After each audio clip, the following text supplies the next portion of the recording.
The sky of Elindra burned crimson that night. Lightning crawled across the glass-like clouds as the alien fleet returned home, silent, wounded, defeated. Kyle stood in the landing bay, rain dripping from his armor. His reflection shimmered in the silver floor beneath him, distorted by exhaustion and guilt. Around him, soldiers saluted with clenched fists, not in respect, but judgment.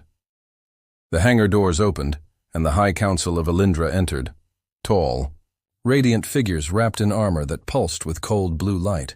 Their voices echoed through the chamber like thunder. "Commander Kyle of the 3rd Division," one said, his tone razor-sharp. "You were sent to cleanse that planet, and yet you returned empty-handed."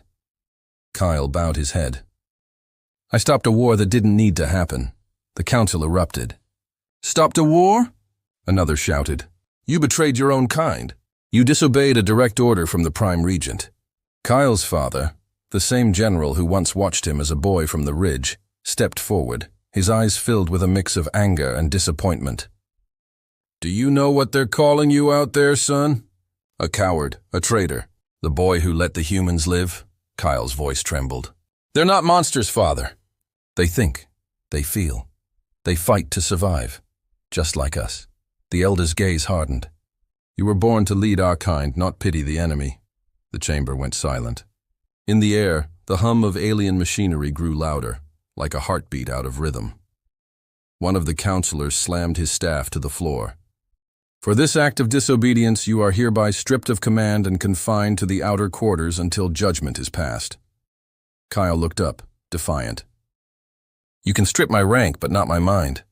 You taught me loyalty. I'm still loyal, just not to hatred." Guards approached. His father turned away. As they let him out, lightning flashed through the glass walls, painting the metallic city in shades of blue and despair.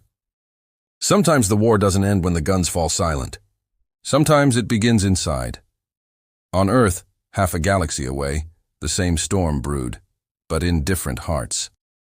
Aisha stood in a dim interrogation room, her uniform soaked from hours of rain and chaos.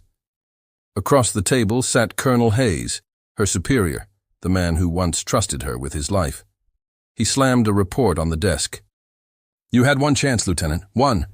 You could have ended it, shot their commander, stopped the invasion. But you hesitated." Aisha's voice was steady, but her eyes were tired.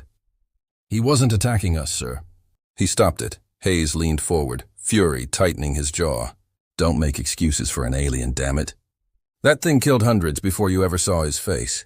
And you shielded him." She looked down at her trembling hands. "I saw something in him, sir.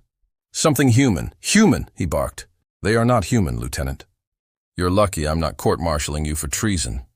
Silence filled the room, heavy, suffocating. Through the one-way glass, a flicker of lightning revealed soldiers whispering outside, their faces sharp with judgment. Across two worlds, two hearts bore the same wound, punished not for what they destroyed, but for what they saved. Later that night, Kyle sat in his dark cell on Elindra, a metallic room lit only by the pulsing glow of energy conduits.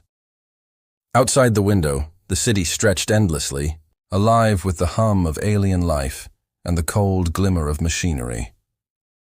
He looked up at the stars, one of them faintly blue. "The color of Earth," he whispered almost to himself. "Aisha, do they hate you too?" At that same moment, Aisha sat alone in her quarters, the wooden bird, now cracked and charred, resting on her desk. The sound of thunder outside felt distant, almost alien. She turned the wooden bird in her hand and whispered back, "They do, but I'd do it again." Their voices never crossed the void. Yet somehow, both looked at the same star, and for a heartbeat, it felt as if the distance between them vanished.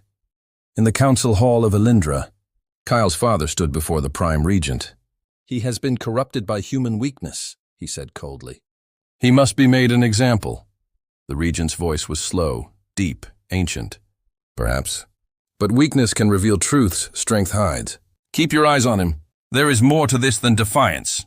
The father bowed, unease flickering in his eyes. On one world, love was called treason.